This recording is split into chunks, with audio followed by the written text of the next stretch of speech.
नमस्कार शिक्षक साथियों। आज दिनांक 29 सितंबर 2021 को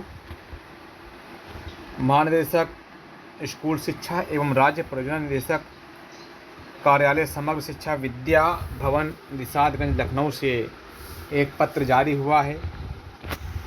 आइए इसको देखते हैं। विषय है परिषदीय प्राथमिक एवं उच्च प्राथमिक विद्यालयों में भौतिक रूप से पठन पाठन संचालन के संबंध में। महोदय महोदया, कृपया उपयुक्त विषयक राज्य परियोजना कार्यालय के पत्रांक गुणवत्ता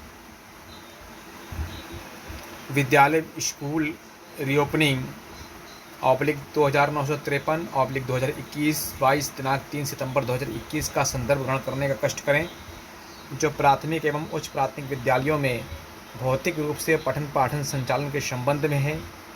उक्त पत्र के माध्यम से समस्त परिषदीय प्राथमिक एवं उच्च प्राथमिक विद्यालयों में कोविड काल के उपरांत पुनः विद्यालय खुलने की स्थिति में किस प्रकार के शैक्षिक गतिविधियाँ की जानी है के संबंध में विस्तृत दिशा निर्देश प्रेषित किए गए हैं। उक्त पत्र के द्वारा समस्त परिषदीय प्राथमिक एवं उच्च प्राथमिक विद्यालयों में समय सारणी व कोविड प्रोटोकॉल का पालन करने, विद्यालय स्तर पर पठन पाठन तथा बच्चों को विद्यालयी वातावरण से सहज होने एवं भावात्मक रूप में से सुदृढ़ करने के लिए विभिन्न खेल गतिविधियां कराने, हिंदी व गणित पर गतिविधि आधारित कार्य कराने, प्राथमिक स्तर पर समृद्ध संदर्शिका, यहाँ देखिए समृद्ध संदर्शिका, आधारशिला क्रियान्वयन संदर्शिका, सहज पुस्तिकाएँ, प्रिंट सामग्री जैसे कहानी, चित्र व कविता पोस्टर, गणित पोस्टर, अभ्यास कार्ड, गणित किट, TLM आदि का प्रयोग, व्यापक प्रयोग व उच्च प्राथमिक स्तर पर ध्यान आकर्षण मॉड्यूल का प्रयोग करने के साथ ही अग्रिम आदेशों तक किसी प्रकार की परीक्षा नहीं लिए जाने, SRG एवं संबंधित विकासखंड के ARP द्वारा सपोर्टिव सुपरविजन सुनिश्चित करने, समुदायों का अपेक्षित सहयोग प्राप्त करने तथा ई-पाठशाला से संबंधित गतिविधियां जारी रखने की अपेक्षा की गई है। ये सभी गतिविधियां परिषदीय विद्यालयों में संचालित की जा रही हैं। उपर्युक्त वर्णित समस्त सामग्रियों का प्रयोग एवं सपोर्टिव सुपरविजन आदि क्रियान्वयन परिषदीय प्राथमिक और उच्च प्राथमिक विद्यालयों में सुनिश्चित करने के संबंध में दिशा निर्देश पूर्व में ही प्रेषित हैं। अतः यह स्वतः स्पष्ट है कि उक्त पत्र प्रदेश के समस्त परिषदीय एवं उच्च प्राथमिक विद्यालयों के लिए प्रभावी है। अतः दिनांक 3 सितंबर 2021 द्वारा निर्गत आदेश अन्य बोर्ड अथवा प्राइवेट स्कूलों से संबंधित नहीं है। अतः निर्देशित किया जाता है कि राज्य परियोजना कार्यालय द्वारा प्रेषित उक्त पत्र दिनांक 3 सितंबर 2021 प्रदत्त संदेश का क्रियान्वयन परिषदीय एवं उच्च प्राथमिक विद्यालयों के संचालन हेतु किया जाए। ये आदेश केवल हमारे परिषदीय एवं उच्च परिषदीय या प्राथमिक विद्यालयों के लिए ही है। इसलिए ये पत्र आज माननीय महोदय द्वारा 29 तारीख को जारी किया गया है। आइए इससे पहले हम जो 3 सितंबर को जो पत्र जारी हुआ था उसको हम देख लेते हैं। प्राथमिक एवं उच्च प्राथमिक विद्यालय में भौतिक रूप से पठन पाठन संचालन के संबंध में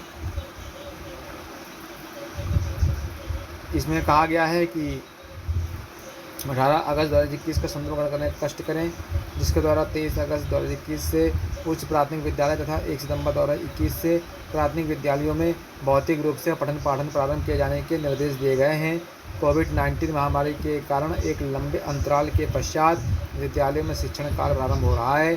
कोविड महामारी के दौरान लंबे समय तक बच्चों के लिए विद्यालय बंद रहने के कारण उनकी दक्षताओं पर पड़ने वाले प्रतिकूल प्रभाव के कारण बच्चों को मुख्य धारा से जोड़ने एवं उनकी दक्षताओं को बढ़ाने के लिए शिक्षकों के समक्ष यह चुनौती है कि वे किस प्रकार सभी बच्चों को कक्षानुसार अपेक्षित अधिगम स्तर की प्राप्ति में सहयोग प्रदान करें। तत्क्रम में निम्नलिखित निर्देश प्रेषित किए जा रहे हैं। नंबर 1 विद्यालय की समय सारणी। नंबर 1 के अनुसार विद्यालय पूर्व प्रेषित निर्देश एवं निर्धारित समय सारणी के अनुसार संचालित किए जाएंगे। विद्यालय की समय सारणी का पठन पाठन की स्थिति में के संबंध में समस्त अभिभावकों को अग्रिम जानकारी दी जाए ताकि वे बच्चों को समय से विद्यालय भेजें। विद्यालय में उपस्थित होने वाले बच्चों की संख्या अधिक होने की दशा में पठन पाठन मार्गदर्शक स्कूल शिक्षा के पत्रांक संख्या 2553 में दिनांक 18 अगस्त 2021 के अनुसार 2 पारियों प्रत्येक पारी 3 घंटे की होगी में संचालित कराया जाए। ऐसे विद्यालय जहां कोविड प्रोटोकॉल का अनुपालन सुनिश्चित करते हुए बच्चों के बैठने की पर्याप्त व्यवस्था उपलब्ध है, उन विद्यालयों में शैक्षिक समय प्रातः 8 बजे से अपराह्न 2 बजे तक यथावत रहेगा। कोविड प्रोटोकॉल का अनुपालन किया जाए, बच्चों को मास्क लगाने के लिए बोला जाए, उनके बैठने की सुव्यवस्था की जाए। प्रत्येक अभिभावक को विद्यालय में पालन किए जाने वाले कोविड प्रोटोकॉल की जानकारी दी जाए तथा उन्हें भी इसके पालन के लिए प्रेरित किया जाए।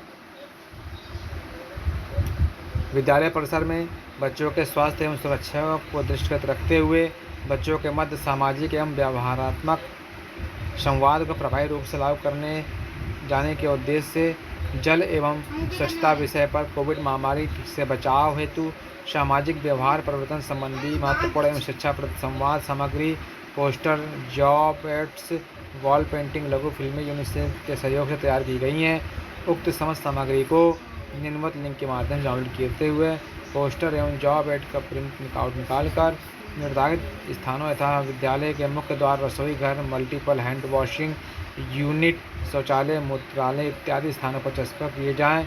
इसके साथ ही उक्त लघु फिल्म को प्रत्येक विद्यालय में अध्ययनरत बच्चों, विद्यालय के अन्य स्टाफ, अभिभावकों एवं अन्य आगंतुकों के साथ साझा किया जाए जिससे कि अधिक से अधिक प्रचार व प्रसार सुनिश्चित किया जा सके। विद्यालय स्तर पर पठन पाठन। बच्चे काफ़ी लंबे अंतराल के बाद विद्यालय आ रहे हैं, साथ ही उन्होंने कोरोना के भयावह रूप को भी देखा व अनुभव किया है। ऐसी स्थिति में सबसे पहले उन्हें विद्यालय के वातावरण में सहज होने दें, उन्हें भावनात्मक समर्थन प्रदान करें। बच्चों के विद्यालय आते ही उनके ऊपर पढ़ाई का बोझ न डाला जाए। बच्चों को विद्यालय वातावरण से सहज होने तथा भावनात्मक रूप से सुदृढ़ करने के लिए शिक्षकों द्वारा बच्चों के साथ विभिन्न खेल गतिविधियाँ कराई जाएँ।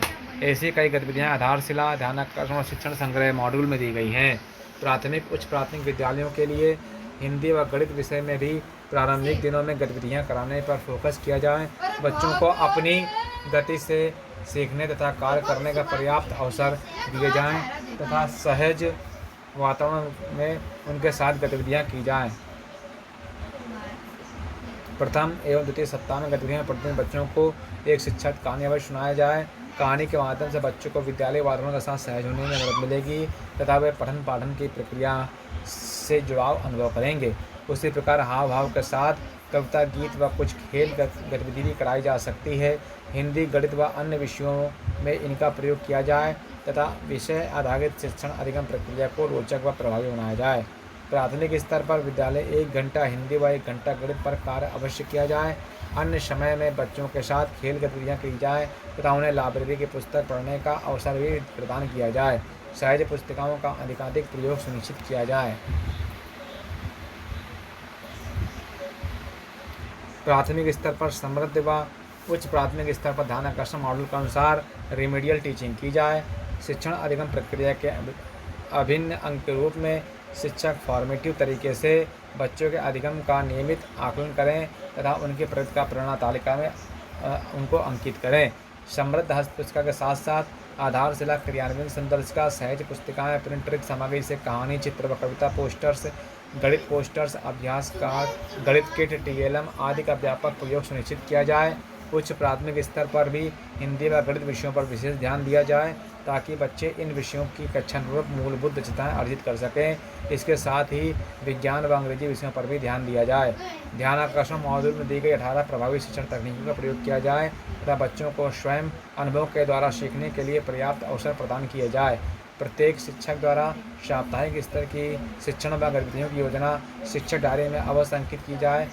प्रधानाध्यापक तथा प्रधानाध्यापक द्वारा शिक्षण गतिविधियों योजनाओं की समीक्षा करते हुए यथा आवश्यक सुझाव भी दिए जाएँ। यहाँ पर देखिए दिया हुआ है कि प्रत्येक गतिविधि और शिक्षण योजना को शिक्षा के डायरी में अवश्य अंकित किया जाए। कोरोना के कारण लर्निंग गैप को दूर करने के लिए सर्वप्रथम शिक्षक बच्चों के साथ गतिविधियों को करते हुए ही उनके वर्तमान शैक्षिक स्तर को समझे तथा उसी अनुरूप अपनी शिक्षण योजना बनाए।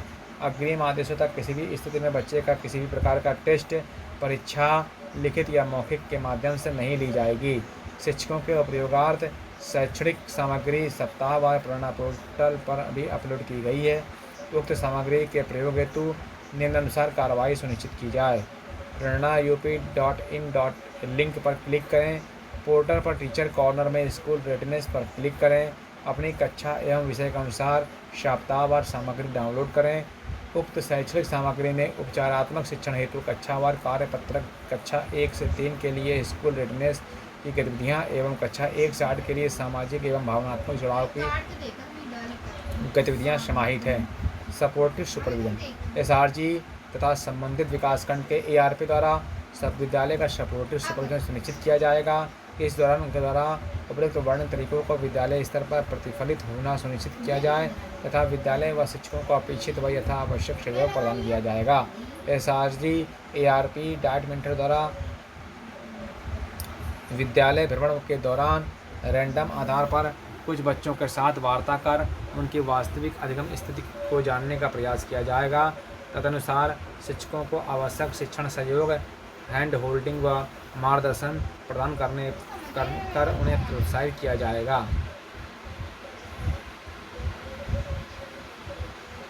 बच्चों को एक शिक्षाप्रद कहानी अवश्य सुनाई जाए तथा किसी एक कक्षा में रोचक गतिविधि का डिमॉन्स्ट्रेशन भी किया जाए।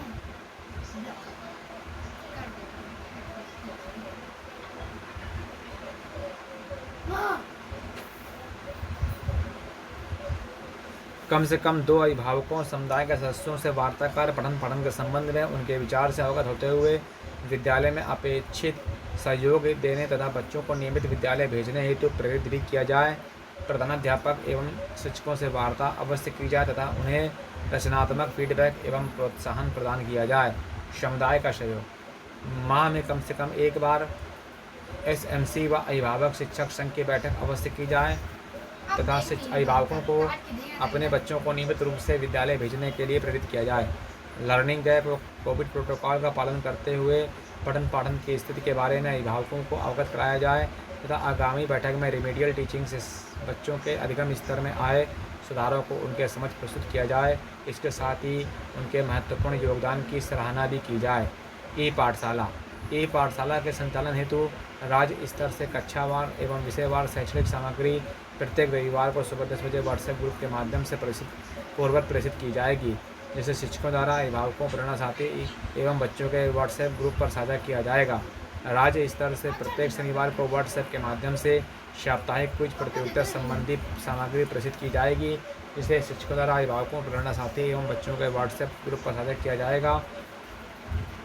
राज्य स्तर से प्रेषित शैक्षणिक सामग्री एवं अंग्रेजी सीखे एपिसोड के अतिरिक्त शिक्षकों द्वारा भी आवश्यकता अनुसार शैक्षणिक सामग्री बच्चों को उपलब्ध कराई जाएगी। साझा की गई सामग्री पर बच्चों को अभ्यास एवं हल करने के लिए निरंतर प्रोत्साहित किया जाएगा। शिक्षकों एवं अभिभावकों के समन्वय से प्रेषित शैक्षणिक सामग्री के आधार पर गतिविधि आधारित TLM बनाकर बच्चों को पढ़ने के लिए प्रेरित किया जाए। दूरदर्शन उत्तर प्रदेश पर प्रतिदिन पूर्वाह्न 9 बजे से अपराह्न 1 बजे की अवधि में कक्षानुसार प्रसारित शैक्षणिक कार्यक्रम देखने के लिए बच्चों अभिभावकों को निरंतर प्रेरित किया जाए। प्रेरणा लक्ष्य ऐप, रीड लॉन्ग ऐप और दीक्षा ऐप में जागरूक करने एवं शैक्षणिक सामग्री को उपलब्धता सुनिश्चित करने हेतु प्रत्येक सप्ताह क्रमवार अभिभावकों को विद्यालय में आने हेतु अनुरोध किया जाए, जिससे कि प्रत्येक सप्ताह सही अभिभावकों से समन्वय स्थापित किया जा सके। जिन अभिभावकों द्वारा बच्चों को विद्यालय में नहीं भेजा जा रहा है तथा उन्हें अनियमित रूप से भेजा जा रहा है, ऐसे परिवारों को चिन्हित किया जाए तथा होम विजिट के माध्यम से उनकी काउंसलिंग करते हुए बच्चों की विद्यालय में उपस्थिति सुनिश्चित कराई जाए। प्रेरणा साथी से पूर्ववत अपेक्षित सहयोग प्रदान करने हेतु अनुरोध किया जाए अतः निर्देशित किया जाता है कि उपयुक्त दिशा निर्देशों का समन्वय पालन करते हुए खंड शिक्षा अधिकारियों, जिला सैनिकों, SRG, RP प्रधानाध्यापकों को अपने स्तर से निर्देशित करना सुनिश्चित करें। यह 3 सितंबर 2021 का आदेश है।